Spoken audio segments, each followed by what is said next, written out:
most of the initial businesses, the e-commerce businesses, they're basically killing the middleman and then kind of splitting within the initial provider and the end user.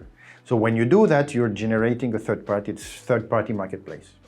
And the issue or the challenge is that most of the time it's not three-sided, it's four-sided or fifth-sided.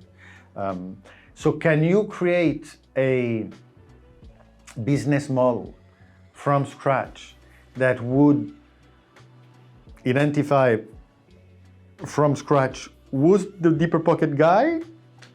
Why not? But that would be assuming that you don't start at B2C. You start as a conceptual way. And most of those businesses are starting from the lack of a service or lack of a product that generate the creation of a new business. Decision process of buying a product or a service in the B2B environment is kind of rational. And it starts with money. I mean, should I change from that provider to that other one? And what is the cost of switching? And then how much money will I make or save after I did the switch? All right? That's the first one criteria. That's the criteria. The guy you're talking to will go up and see his boss and say, hey, look, if we change, we're going to save that amount of money. Or we're going to generate this percentage of additional revenue thanks to that new technology.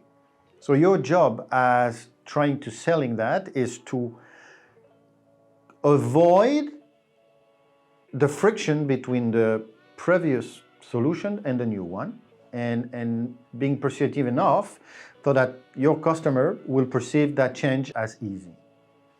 Quite a difficult task, by the way, for a startup.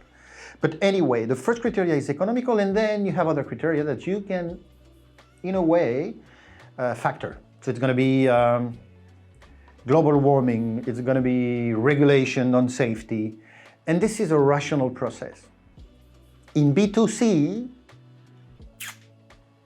there is, of course, an economical dimension, but there is a lot of other factors, like the commitment of your customers, your heart, fashion, is it cool or not?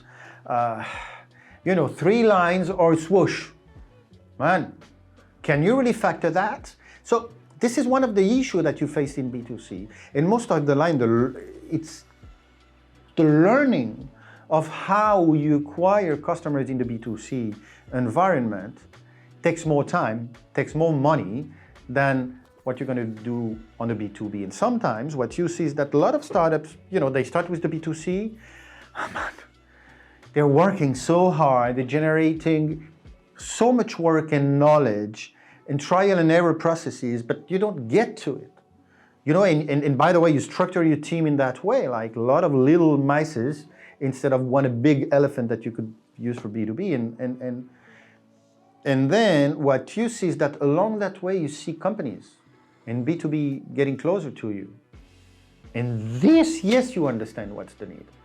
And you have your investors that say, hey, you know what? Maybe we should, you know, go from one to the other. So, yeah, I'll be damned if not at least 50% of the companies in startup that were born with B2C minded business model do not end up as B2B. And by the way, successful B2Bs.